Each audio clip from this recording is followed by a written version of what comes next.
Today we complete the story of Benito Cereno.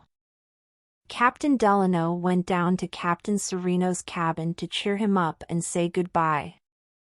"Better and better, Don Benito," he said as he entered the cabin, "your troubles will soon be over."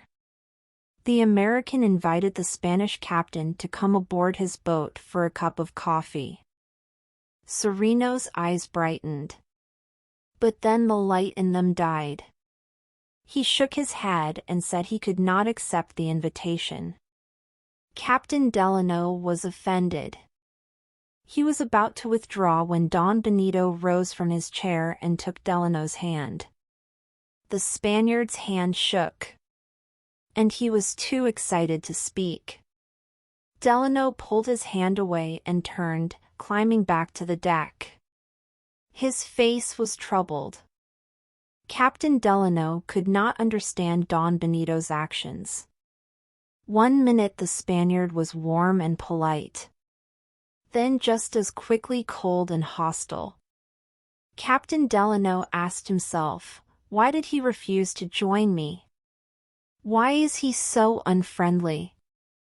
Captain Delano got to the deck and was about to step down into his boat when he heard his name. To his surprise, Don Benito was calling, coming quickly toward him. Captain Delano was pleased and turned back to meet him. Don Benito warmly took his hand, with more energy and emotion than he had ever shown. But his excitement seemed too much for him, and he could not speak. Babwa then came between the two men and put his arm around Don Benito to support him. Clearly, he wanted to end the meeting between the two captains. Walking between the two men, Babwa went with them to the walkway. Don Benito would not let go of Captain Delano's hand. He held it tightly across the servant's body. Soon, they were standing by the ship's side, looking down onto the American boat. Its crew turned up their wondering eyes. Captain Delano did not know what to do as he waited for Don Benito to let go of his hand. He wanted to step down into his boat, but Don Benito still firmly held his hand. Then, in an excited voice, the Spaniard said, "I can go no further. Here I must say goodbye. Farewell, my dear, dear Don Amasa. Go! Go!" And he tore his hand loose. "Go, and God protect you better than he did me. Go, Don Amasa, my best friend." Captain Delano was deeply moved. He would have stayed for another minute or so, but he caught the eye of Babwa. It seemed to say, "This is bad for Don Benito's health."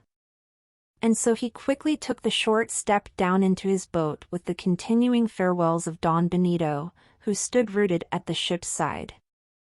Captain Delano sat down in the back of his boat, gave Don Benito a last salute, and ordered his men to push off.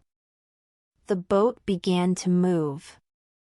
Suddenly, Don Benito sprang over the side and came down at Delano's feet. And he kept shouting toward the Spanish ship. His cries were so wild that no one could understand him. An American officer asked, "What does this mean?" Captain Delano turned a cold smile upon Captain Cereno and said he neither knew nor cared. "It seems," he added, "that the Spaniard has taken it into his head to give his people the idea that we want to kidnap him.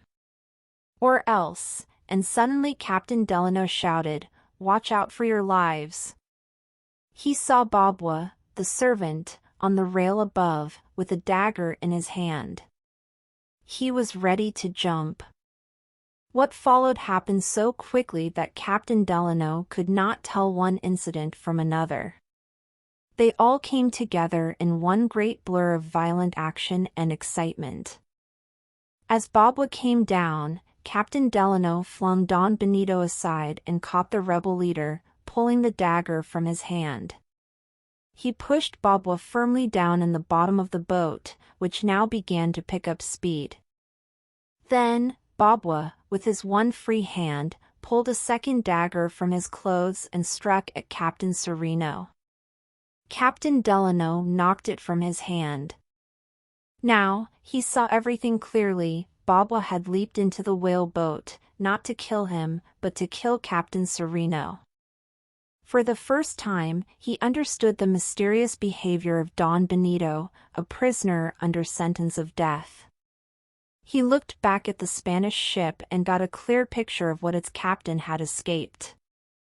On board the San Dominick, the shouting rebels were raising their axes and knives in a wild revolt. They stopped some of the Spanish sailors from jumping into the sea. A few, however, jumped, while 2 or 3, who were not quick enough, went hurrying up the topmost with arms. Captain Delano signaled to his ship, ordering it to get its guns ready. When the whaleboat reached his ship, Captain Delano asked for ropes. He tied Bobwa, and had him pulled up on deck. A small boat was quickly sent out to pick up 3 Spanish sailors who had jumped from Captain Cereno's ship. Captain Delano asked Don Benito what guns the rebels had. He answered that they had none that could be used. In the first days of the rebellion, a cabin passenger now dead had destroyed the few guns there were. The Americans fired 6 shots at the San Dominick. But the rebel ship moved out of reach. Small boats were armed and lowered. Captain Delano ordered his men into them, and they moved out to capture the rebel ship. The boats caught up with the San Dominick when it was nearly night. But the moon was rising, and the gunners were able to see where they were shooting. The rebels had no bullets, and they could do nothing but yell. Many of the rebels were killed and the San Dominick was captured. After an investigation, Bobwa was found guilty of stealing a ship and of murder, and was hanged. Captain Benito Cereno never was well again, and he soon died.